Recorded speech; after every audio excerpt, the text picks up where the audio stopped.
Reserva-te alguns minutos para a meditação antes de tomares atitudes, de assumires compromissos. Os melhores conselhos que recebas são guias e não soluções. Os teus problemas pertencem-te e a ti cabe solucioná-los. Transferir responsabilidades para os outros é fugir ao dever. Como não é justo que te acredites responsável por tudo, também não é correto que culpes os outros por todas as ocorrências infelizes que te alcancem. Renovação moral é compromisso para já e não para oportunamente.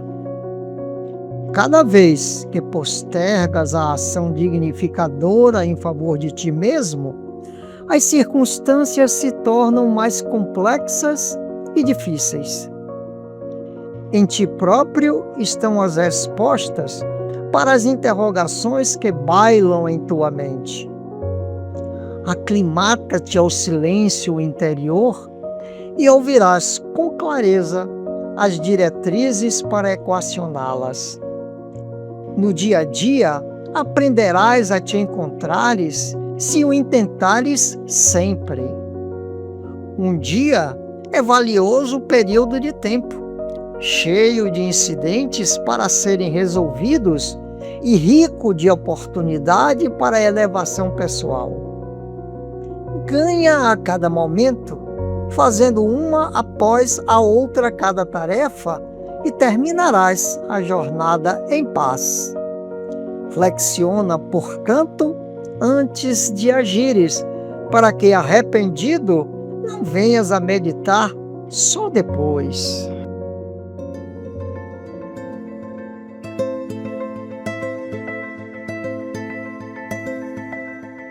Sofre pregado à cruz o inesquecível mestre, lembrando quanto viu na jornada terrestre. Vê-se menino a arguir os sábios da cidade, mostrando a inteligência a brilhar na humildade. Mentaliza Caná, onde aumenta a alegria na formação de um lar que nunca possuiria. Recorda irmãos na fé, quais Pedro, João, Tiago e os amigos fiéis às pregações do lago. Passa por privações sem que a dor o esmoreça, não tem uma só pedra em que apoie a cabeça. Lembra o deserto hostil, na prece em que se eleva, ensina paz e fé às legiões da treva. Revê a multidão que o respeita e acompanha, quando transmite à terra o sermão da montanha. Vê lugar por lugar, nos longes a que ia, espalhando a bondade, o socorro, a alegria. Mas agora, na cruz, amargurado e pasmo, escuta palavrões de ironia e sarcasmo, e diz, sentindo o fel que as injúrias lhe trazem: perdoa-lhes, meu Pai, não sabem o que fazem. Ele que se entregara à caridade inteira, faz do perdão mais luz na aula derradeira. É que todo perdão, sem queixa e sem medida, é conquista de paz nos problemas da vida. Desculpe, e você compreenderá. Onde existe amor, não há lugar para o ressentimento. Ao colocar-se na condição de quem erra, seja qual seja o problema, de imediato você notará que a compaixão nos dissolve qualquer sombra de crítica. A existência humana é uma coleção de testes em que a divina sabedoria nos observa, com vistas à nossa habilitação para a vida superior. Quem hoje condena o próximo não sabe que talvez amanhã esteja enfrentando os mesmos problemas daqueles companheiros presentemente em dificuldade. Nos esquemas da eterna justiça, o perdão é a luz que extingue as trevas. Às vezes, aquilo que parece ofensa é o socorro oculto do mundo espiritual em seu benefício. A misericórdia vai além do perdão, criando o esquecimento do mal. Em muitas ocasiões, a divina providência nos permite erro para que aprendamos a perdoar. A indulgência é a fonte que lava os venenos da culpa. Perdão é a fórmula da paz. Aprendamos a tolerar para que sejamos tolerados. Saudações, queridos caminhantes da estrada em busca do sagrado. Alegria imensa por mais esse encontro que reúne música, poesia e reflexões acerca da nossa busca por Deus. Agostinho de Hipona, reflexionando acerca do tempo, asseverava que se ninguém perguntasse algo sobre o tempo, ele saberia tudo sobre o tempo. Mas, se alguém perguntasse sobre o tempo, ele não saberia mais nada sobre o tempo. Embora conhecida essa frase, carregava em si a própria natureza do tempo. Para ele, o passado era inexistente, o futuro igualmente e o presente o único espaço para se viver algo, mesmo considerando a sua natureza exígua, rápida e fugaz. Dessa forma, compreendemos que os atos do passado, quando analisados sobre a ótica do tempo, requerem atitudes nobres, sobretudo quando estão demandando ajustes nas condutas daqueles que se envolveram em querelas em prejuízo de alguma parte. Dessa forma, considerando que a evolução é estrada reta, cujo aplanar deve ser tarefa de cada um, espera-se que as portas se abram para que novas possibilidades surjam entre os pares nas relações. Para falarmos sobre o importante movimento nesse sentido, em nosso encontro em busca do sagrado, abordaremos o tema o perdão. A palavra perdão tem em sua raiz etimológica os termos per, significado por plenamente, totalmente, e donare, doar, doação, traduzindo em seu sentido estrito por doar-se integralmente, como tradução literal. Todavia, o que sabemos como perdão é que ele significa algo relativo à reconsideração de dores provocadas por terceiros, eliminando os resquícios do mal praticado ainda vigentes em nossos corações. Perdoar é ato grandioso de entrega e, ao mesmo tempo, libertação, ensejando dos que perdoam, gesto altruísta em nome de novos tempos para os afetos, abrindo caminho para o amor. A doação, significado literal do termo, refere-se à entrega integral. Porém, em sentido estrito, tem a ver com ressignificação de ato praticado por outrem em prejuízo de alguém. Considerando a origem do termo, sabe-se que donare já era termo técnico do direito romano, usado também para remissão de dívidas. Donare debitum significava doação ou dar por extinta uma dívida. Isso é, o credor abre mão do que lhe é devido, doando ao devedor o valor não cobrado. Perdonare, portanto, nasce como intensificação desse gesto. Não apenas relevar parte da dívida, mas remiti-la por inteiro. Doar-se inteiramente no sentido de entregar de mão beijada o crédito que se tinha sobre outro. A migração de um termo de natureza comercial para o campo da moral dá-se porquanto o termo dívida passou a associar-se aos conhecidos pecado, ofensa, por cuja prática ensejam os fiéis o pedido de misericórdia junto às mais altas cortes celestiais. Dessa forma, os débitos contraídos por meio do pecado decaíram por meio do perdão, razão pela qual, na oração dominical, incluir-se a frase Dominite nobis dobita nostra, perdoa-nos as nossas dívidas, onde pecado e dívida são tratados como sinônimos. Foi, sobretudo, na tradição patrística e na Vulgata que donare ou perdonare passou a ser aplicado sistematicamente a peccata, ou pecados, e a ofensas interpessoais, não apenas a débitos materiais. O ofensor torna-se devedor moral, o ofendido, credor. Perdoar, portanto, seria cancelar essa dívida por inteiro, recusando a cobrança, a vingança, a retribuição, ressarcimento, coisas que tais, e doando ao outro a quitação total. Daí a ideia de reconsideração do mal. Não se nega que o dano ocorreu, a dívida existiu, mas decide-se não exigir o pagamento. A questão fundamental aborda o nível em que o ato do perdão, do ponto de vista atitudinal, alcança os seus propósitos efetivos.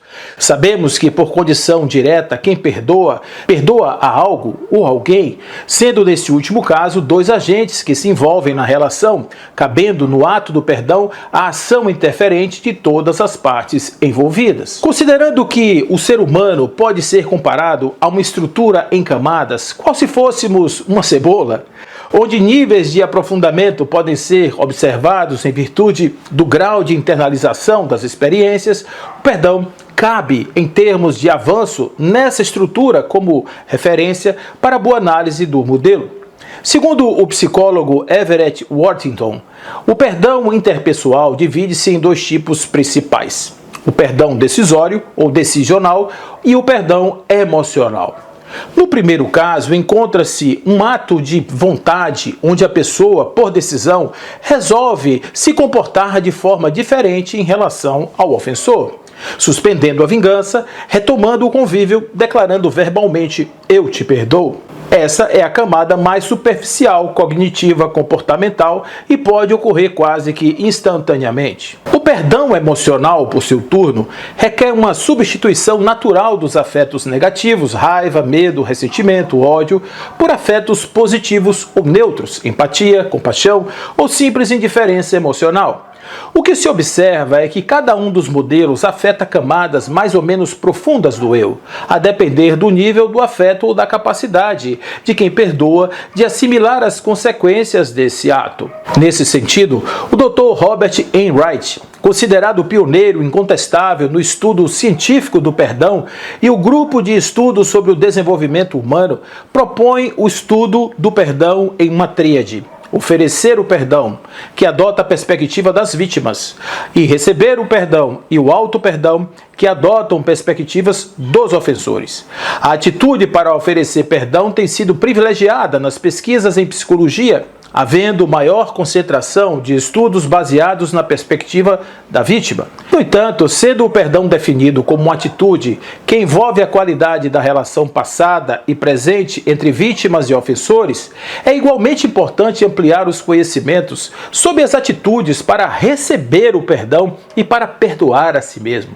De acordo com o Dr. Enright, a atitude genuína para receber o perdão envolve, por parte dos ofensores, reconhecer a injustiça cometida, sentir remorso pelo comportamento injusto e respeitar a vítima, compreendendo que a decisão sobre o perdão pertence a ela e que ela pode necessitar de tempo para considerar se perdoa ou não.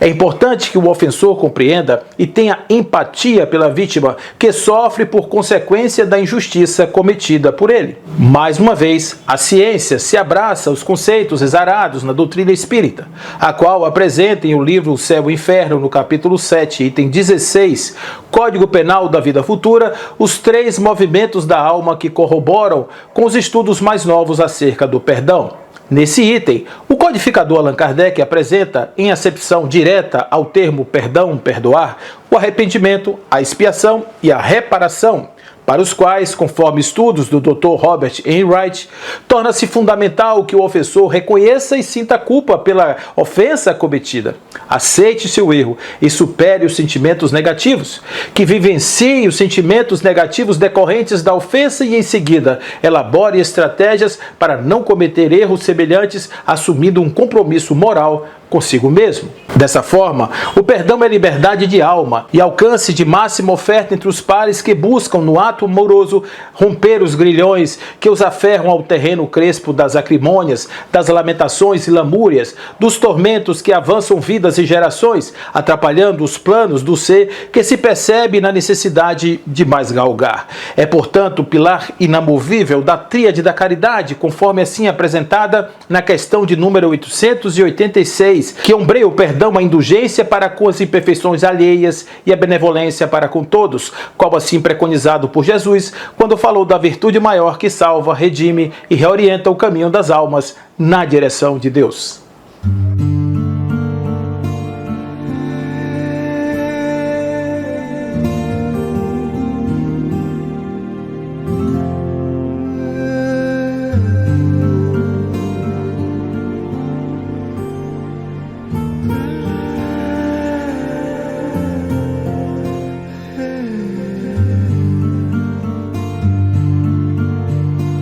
Deixa eu ouvir uma canção que fale de perdão.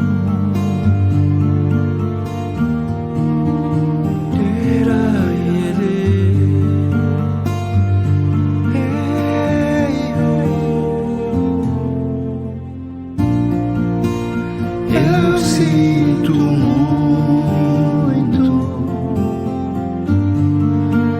vem me perdoa, porque eu te amo e te agradeço. Você sente muito, eu sei, e eu te perdoo.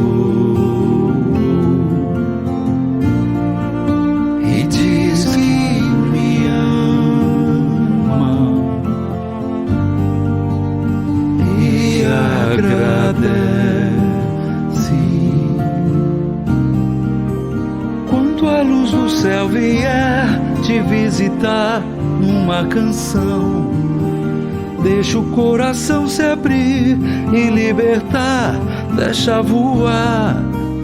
Tanto passarinho preso a esperar a luz do sol. Essa é a hora de você se perdoar e dizer que sente muito, que se perdoa, diz que se ama e agradece.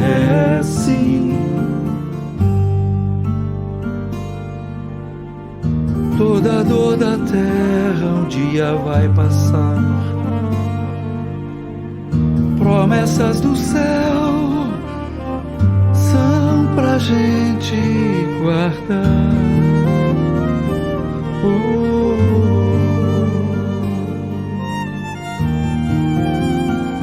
Dividir,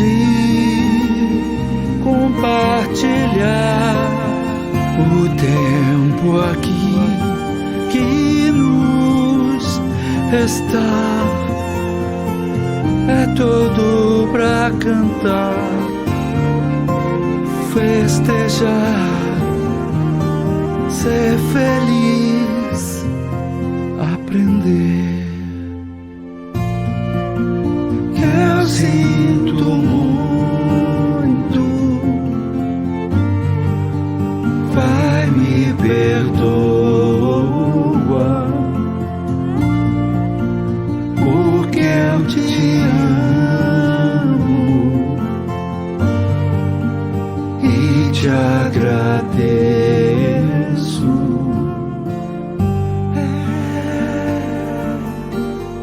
Essa é a canção do perdão.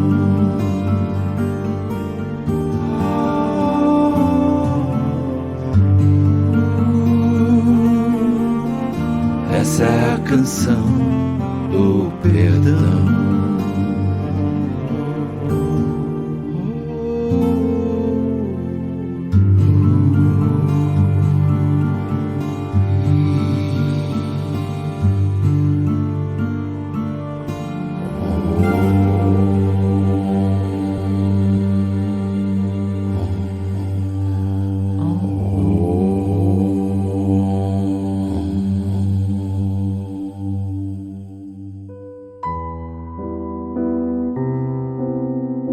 Quase sempre categorizamos aqueles que nos ferem por inimigos intoleráveis. Entretanto, o Divino Mestre que tomamos por guia determina venhamos a perdoar-lhes 70 vezes 7. Por outro lado, as ciências psicológicas da atualidade terrestre nos recomendam que é preciso desinibir o coração, escoimando-o de quaisquer ressentimentos, e estabelecer o equilíbrio das potências mentais, a fim de que a paz interior se nos expresse por harmonia e saúde. Como, porém, executar semelhante feito? Compreendendo-se que o entendimento não é fruto de meras afirmativas labiais, reconhecemos que o perdão verdadeiro exige operações profundas nas estruturas da consciência.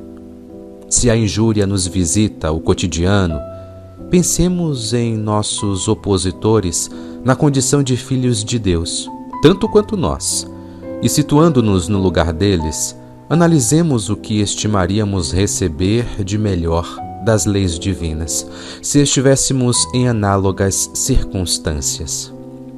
À luz do novo entendimento que nos repontará dos recessos da alma, observaremos que muito dificilmente estaremos sem alguma parcela de culpa nas ocorrências desagradáveis de que nos cremos vítimas.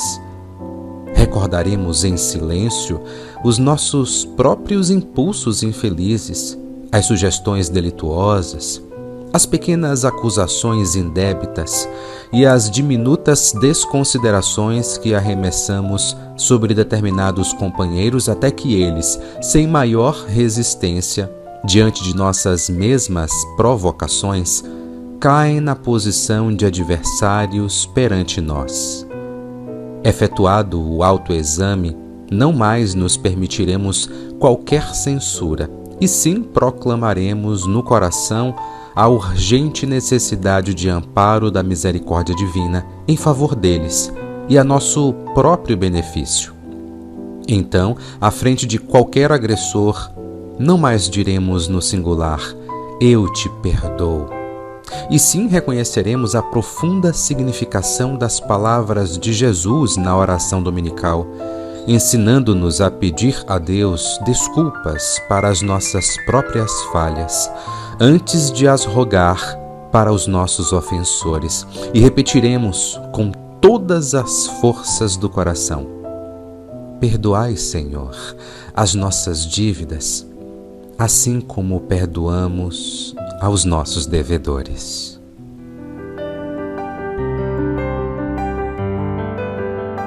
Repara a terra pobre, humilde e boa, enlameada ao temporal violento, a golpes rudes de granizo e vento, ouvida em paz a injúria que a magoa. Depois, a vida tece-lhe a coroa de pétalas luzindo ao firmamento, e feliz ante o mundo desatento, mais se embeleza quanto mais perdoa. Assim também, esquece o lodo e a ofensa, que a tormenta de trevas te não vença, a nobreza dos sonhos redentores. Seja o perdão o apoio a que te arrimes, e desabrocharás em dons sublimes, como a terra insultada ri-se em flores. Após tórrido e furtivo romance, Ezequiel partiu resoluto em meio às brumas daquela manhã.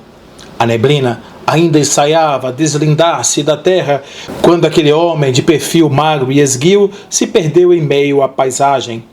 Alzira chorava à janela o pranto dos abandonados, porquanto sabia que seu amado não mais retornaria, e a esposa o aguardava ansiosa em meio aos filhos cuidados com requintado zelo. Eles haviam se encontrado por acaso quando Ezequiel, em suas viagens corriqueiras, passou pela cidade onde Alzira morava. Foi em aquela praça, agora ornada de vazios, que os primeiros olhares se cruzaram, deixando marcas no coração que apenas os apaixonados sabem avaliar. Não tardou para os primeiros encontros, as primeiras carícias, e eis que o sedutor Ezequiel envolveu a jovem moça em seus braços concupiscentes. Alzira pairava nas nuvens, afinal havia achado um príncipe em meio ao acaso e a sua felicidade só não era maior porquanto seu coração juvenil e sonhador entendia os códigos da distância a qual seu amado fazia questão de preservar. O que havia escondido? Será que ele não me ama? Alzira sonhava na paixão e despertava sob os açoites da insegurança.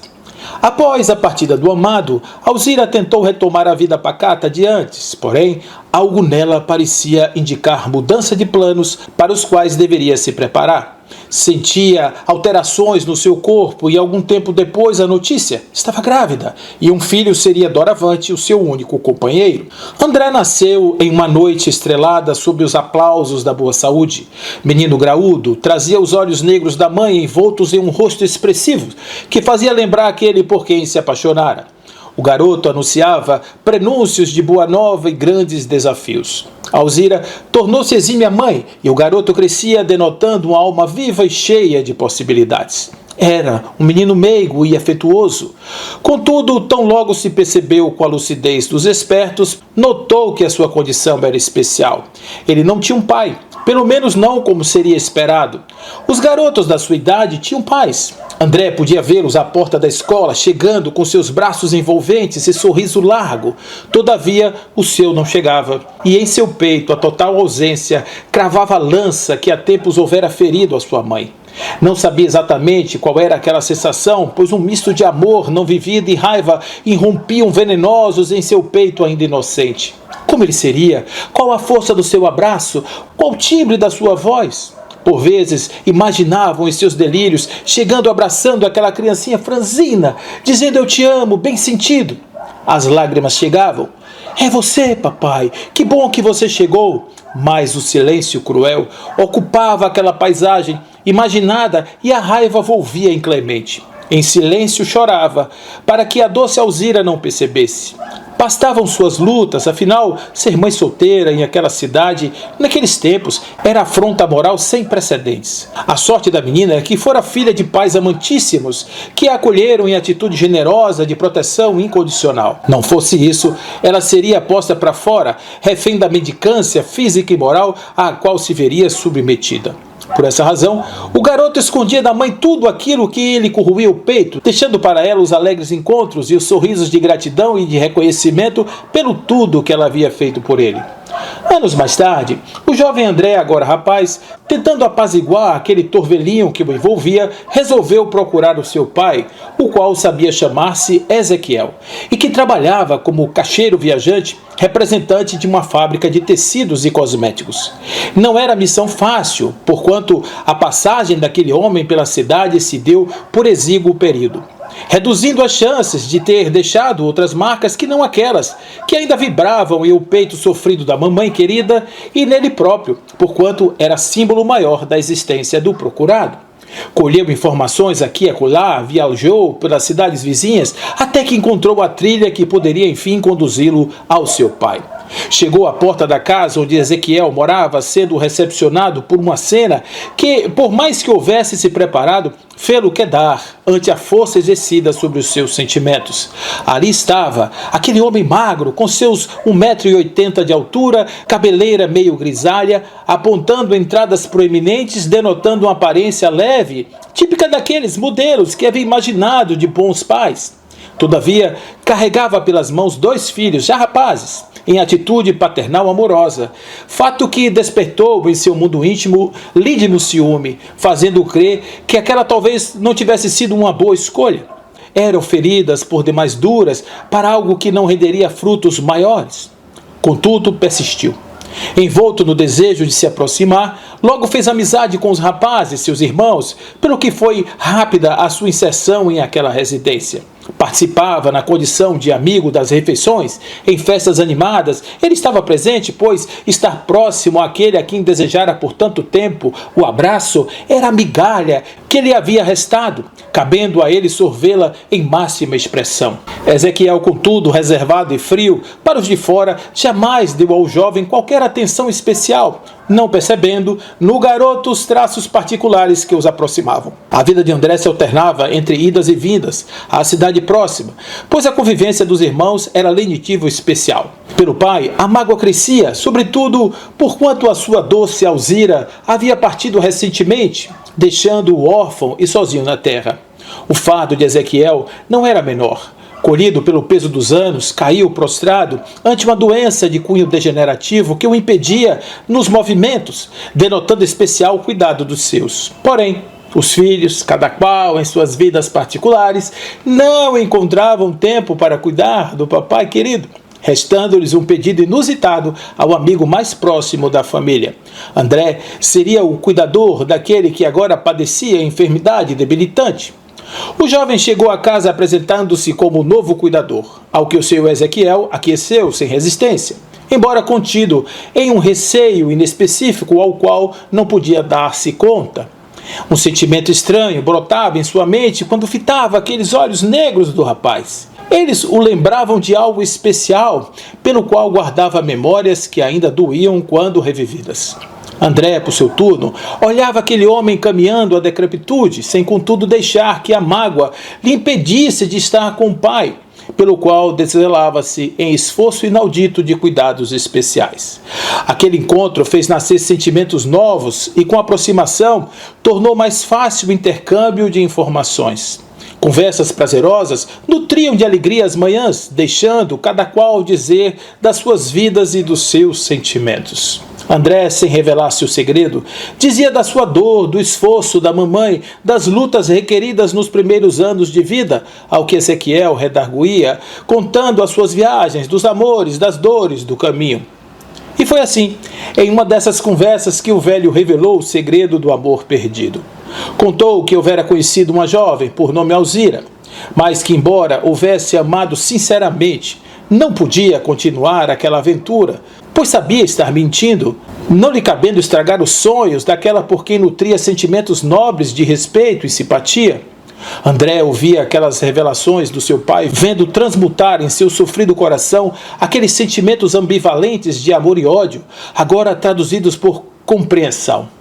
Não foi o ato delituoso premeditado. A fuga foi por impossibilidades maiores do que os próprios sentimentos. André chorava copiosamente ante o relato do pai, que, curioso, indagou quanto à intensidade daquelas emoções. André, encontrando a força necessária às grandes revelações, segurou as mãos enrugadas daquele combalido homem e falou: Pai, sou eu, pai, teu filho, sou o filho daquela que amou. Chorei a minha vida inteira por esse encontro.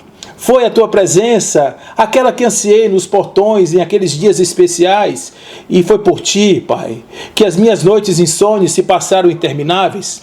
E agora tenho em meus braços, ao alcance das minhas palavras e do meu coração. Ezequiel, agora em pranto convulso, se jogava aos braços do filho a quem aprendera a amar.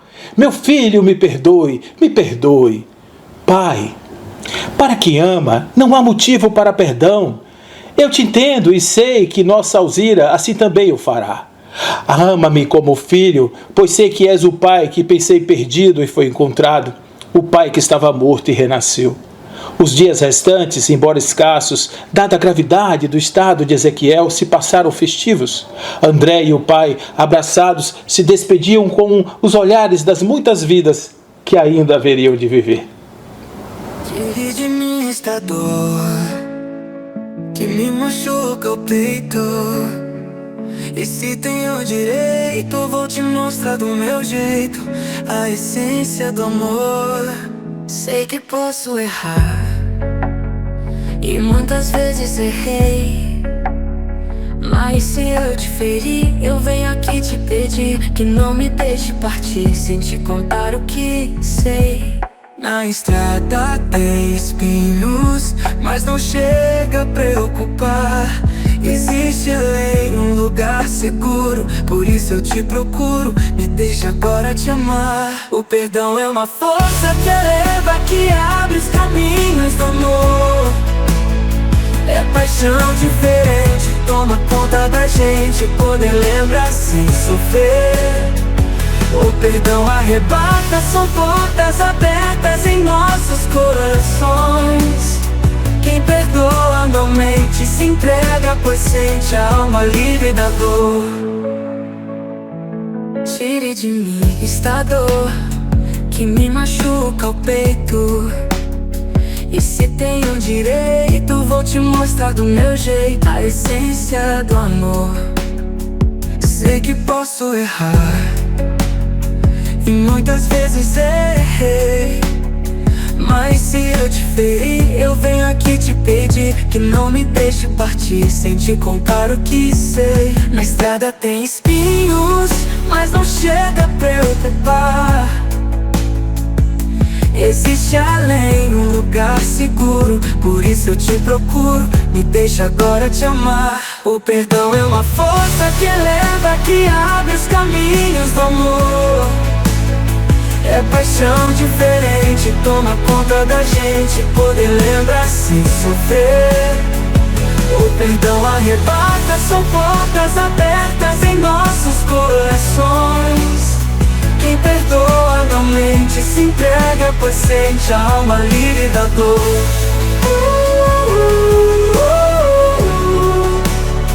Quem perdoa anualmente se entrega, pois sente a alma livre da dor.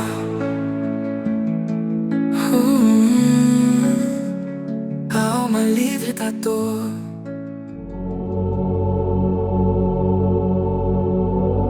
Quando o grande processado ouviu a condenação, o povo esperava aflito os gestos de reação. Não se dizia emissário da majestade de Deus? Por que dobrar-se humilhado a tricas de fariseus? Não se afirmava o Senhor? Não era o divino mestre? Por que curvar-se à injustiça no campo da dor terrestre? Fala-se que Jesus era o caminho, a verdade, a vida vitoriosa no seio da divindade. Entretanto, pobre e humilde, em face da multidão, era ele tido à conta de feiticeiro e ladrão. Vencido e dilacerado, o sangue a empapar-lhe a fronte, contemplava angustiado a fimbre azul do horizonte. O povo, porém, não via nem milagres, nem sinais. Onde o socorro divino das hostes celestiais? Martírios e bofetadas, e o mestre não reagia, suportando a cruz pesada na túnica da ironia. Que fazia o condenado? Por que não pedir dos céus incêndios, misérias, pragas, flagelações, escarcéus? Onde os carros poderosos de Jesus de Nazaré? Onde as armas e soldados pela paz da nova fé? O justo, porém, na cruz, ouvindo perguntas mil, viu que a turba ainda era frágil, ignorante e infantil. E o mestre, fitando os céus, deu a divina lição do amor que redime a vida no silêncio e no perdão. Jonathan, Jessé e Eliaquim, funcionários do templo de Jerusalém, passando naqueles dias por Cafarnaum, procuraram Jesus no singelo domicílio de Simão Pedro. Recebidos pelo Senhor, entregaram-se de imediato a toda a conversação. Mestre, disse o primeiro, soubemos que a tua palavra, ela traz ao mundo as boas novas do reino de Deus. E entusiasmados com todas as concepções que trazes, hipotecamos ao teu ministério o nosso aplauso irrestrito. Aspiramos, Senhor, à posição de sermos, neste momento, teus discípulos. Não obstante as obrigações que nos prendem ao sagrado tabernáculo de Israel, nós anelamos servir-se, aceitando-te todas as ideias e todas as lições com as quais seremos, Senhor, neste momento, colunas da tua causa na cidade eleita do povo escolhido. Contudo, antes de solenizar nossos votos, desejamos ouvir-te quanto à conduta que nos compete à frente dos nossos inimigos. Messias, somos hostilizados por terríveis desafetos lá no santuário, disse nesse momento o segundo. E extasiados com os teus ensinamentos, estimaríamos acolher-te toda orientação que tens para nos dar. Filho de Deus, pediu neste momento o terceiro. Ensina-nos como agir. Jesus, naquele momento, meditou alguns instantes e, de maneira muito serena, respondeu: primeiramente, é justo considerar nossos adversários como instrutores. O inimigo, ele vê junto de nós a sombra que o amigo não deseja ver e pode ajudar-nos a fazer mais luz no caminho que nos é próprio. Cabe-nos, desse modo, tolerar-lhes as admoestações com muita nobreza e com muita serenidade, tal qual o ferro, que após sofrer de maneira paciente o calor da forja, ainda suporta os golpes do malho com dignidade e humildade, a fim de se adaptar à utilidade e à beleza. Nesse instante, os visitantes entreolharam-se perplexos e Jonathan retomou a palavra perguntando ao Senhor: Senhor, e se somos injuriados? Adotemos o perdão e o silêncio, disse Jesus. Muita gente que insulta, ela é vítima de perturbação e de muita enfermidade. E se formos, Senhor, perseguidos, indagou neste momento Jessé. Utilizemos a oração em favor daqueles que nos afligem, para que não venhamos a cair no escuro nível da ignorância que eles se acolhem. Mestre, e se nos baterem, esmurrarem? Interrogou neste momento Eliaquim. Que fazer, Senhor, se a violência nos avilta e confunde? Ainda assim, esclareceu de maneira lúcida o brando interpelado. A paz íntima, ela deve ser nosso asilo e o amor fraterno a nossa atitude, porquanto quem procura servir dá ao próximo e não pode dilacerá-lo, e se assim o fizer, estará louco e merece compaixão. E espairando o olhar doce e lúcido pelos circunstantes, eis que ele continua. É imperioso saibamos amar e educar os semelhantes com a força de nossas convicções e conhecimentos, a fim de que o reino de Deus ele se estenda no mundo. Para isso, é imprescindível que o perdão incondicional, com o ouvido de todas as ofensas, assegure a paz e a renovação de tudo. Neste íntere, uma criança doente chorou de maneira muito alta, naquele que era um recinto, um aposento contíguo. O mestre pediu alguns instantes de espera e saiu para socorrê-la.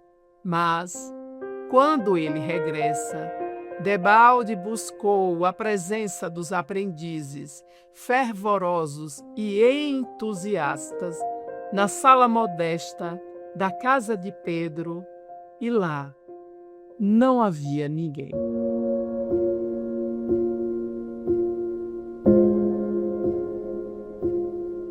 Quase sempre categorizamos aqueles que nos ferem por inimigos intoleráveis. Entretanto, o Divino Mestre que tomamos por guia determina venhamos a perdoar-lhes 70 vezes 7. Por outro lado, as ciências psicológicas da atualidade terrestre nos recomendam que é preciso desinibir o coração, escoimando-o de quaisquer ressentimentos, e estabelecer o equilíbrio das potências mentais, a fim de que a paz interior se nos expresse por harmonia e saúde. Como, porém, executar semelhante feito? Compreendendo-se que o entendimento não é fruto de meras afirmativas labiais, reconhecemos que o perdão verdadeiro exige operações profundas nas estruturas da consciência. Se a injúria nos visita ao cotidiano, pensemos em nossos opositores na condição de filhos de Deus, tanto quanto nós, e situando-nos no lugar deles, analisemos o que estimaríamos receber de melhor das leis divinas, se estivéssemos em análogas circunstâncias. À luz do novo entendimento que nos repontará dos recessos da alma, observaremos que muito dificilmente estaremos sem alguma parcela de culpa nas ocorrências desagradáveis de que nos cremos vítimas. Recordaremos em silêncio os nossos próprios impulsos infelizes, as sugestões delituosas, as pequenas acusações indébitas e as diminutas desconsiderações que arremessamos sobre determinados companheiros, até que eles, sem maior resistência, diante de nossas mesmas provocações, caem na posição de adversários perante nós. Efetuado o autoexame, não mais nos permitiremos qualquer censura e sim proclamaremos no coração a urgente necessidade de amparo da misericórdia divina em favor deles e a nosso próprio benefício. Então, à frente de qualquer agressor, não mais diremos no singular, eu te perdoo, e sim reconheceremos a profunda significação das palavras de Jesus na oração dominical, ensinando-nos a pedir a Deus desculpas para as nossas próprias falhas, antes de as rogar para os nossos ofensores, e repetiremos com todas as forças do coração: perdoai, Senhor, as nossas dívidas, assim como perdoamos aos nossos devedores.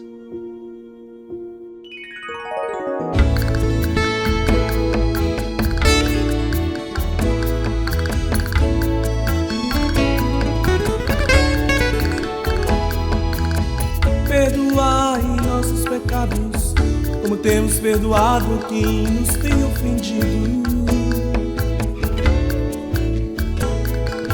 Perdoai nossos pecados, como temos perdoado quem nos tem atingido. Se o teu inimigo tiver fome, dá-lhe de comer. Se o teu inimigo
eu quero te amar.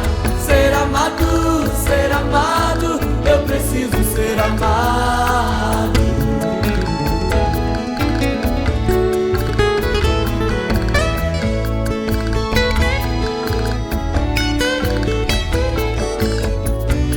Se o teu inimigo tiver fome, dá-lhe de comer.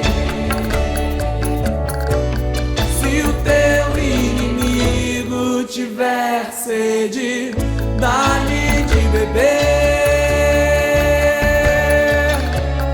Somos filhos de Deus e para nós o mais importante é o amor. Somos filhos de Deus e para nós o mais importante é o amor.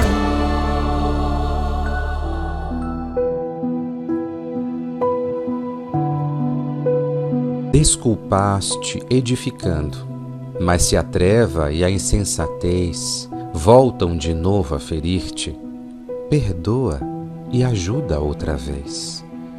Ouviste em prece os agravos, a doutrina em que mais crês.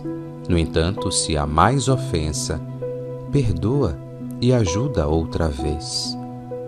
Esqueceste duros golpes da injúria e da rispidez. Todavia, se ressurgem, perdoa e ajuda outra vez. Viste mãos das mais queridas no sonho que se desfez. Contudo, segue adiante, perdoa e ajuda outra vez. Ao lamaçal da calúnia, em dia algum não te des. Bendizendo os detratores, perdoa e ajuda outra vez. Se teus pedidos mais justos somente encontram surdez, esperando sem revolta, perdoa e ajuda outra vez. Recolhes por teu sorriso gesto rude e descortês? O tempo tudo transforma, perdoa e ajuda outra vez. Se queres guardar contigo a bênção da intrepidez, à frente de todo mal, perdoa e ajuda outra vez.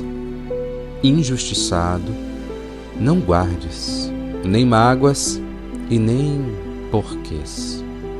Trabalhando alegremente, perdoa e ajuda outra vez. Se almejas fazer migalha do muito que o Mestre fez, mesmo entregue à cruz da morte, perdoa e ajuda outra vez.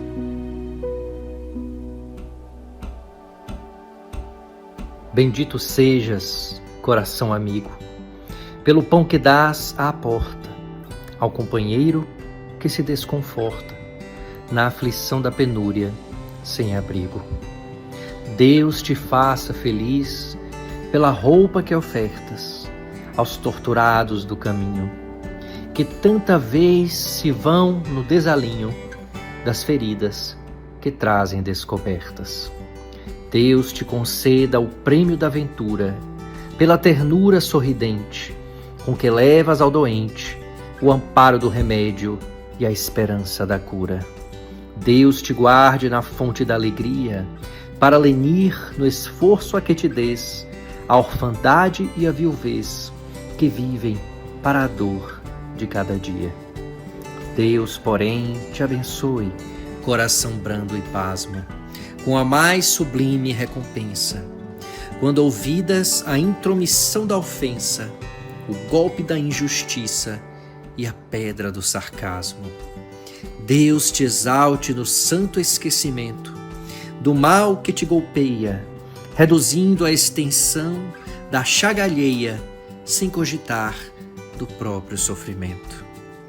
Bendito sejas, coração submisso, embora sábio entre os mais sábios, pela palavra boa de teus lábios, no exemplo da bondade do serviço, porque o amor transforma a sombra em luz e o perdão, onde ampare, nunca erra, auxiliando a vida em toda a terra para o reino divino de Jesus.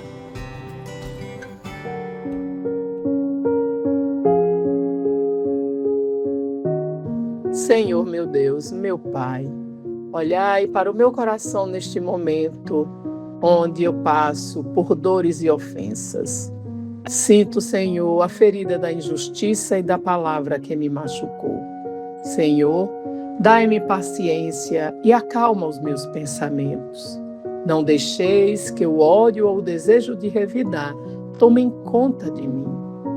Guarda neste momento, Senhor, a minha alma na vossa paz, que eu possa olhar para os caluniadores e ter piedade, ó Pai, que eu possa exercitar o perdão.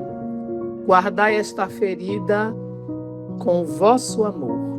Dai-me a graça de perdoar quem me ofendeu, assim como o Senhor nos ensina, para que o nosso coração fique livre e leve de todos os males. Protegei-me, Senhor, de todo mal e dai-me forças para que eu possa continuar o meu dia com serenidade. Em teu nome, ó Pai, que seja assim.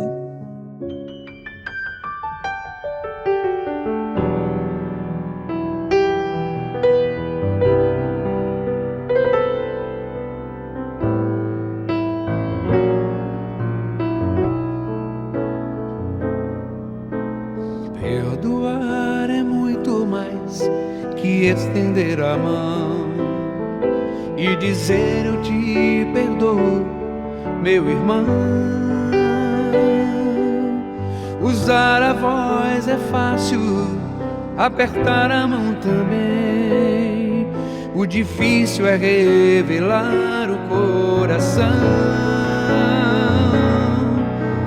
Mas se o coração perdoar, é fácil perceber, pois o coração é cúmplice do olhar. Perdão que sai do coração é joia rara de encontrar, e está na sinceridade de um olhar. Se eu te machuquei, reconheço que errei. Eu agora percebi quanto mal eu te causei. Como vou falar de amor se eu não souber amar? Eu preciso de você para me ensinar. Eu me arrependi e revelei meu coração.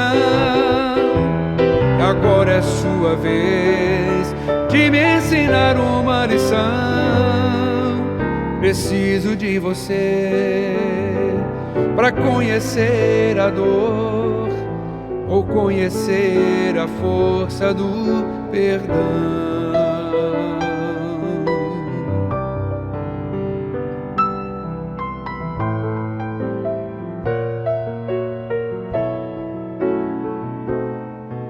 Se eu te machuquei, reconheço que errei.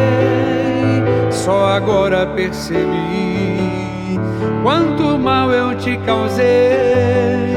Como vou falar de amor se eu não souber amar? Eu preciso de você para me ensinar. Eu me arrependi e revelei meu coração. Agora é sua vez de me ensinar uma lição. Preciso de você para conhecer a dor ou conhecer a força do perdão.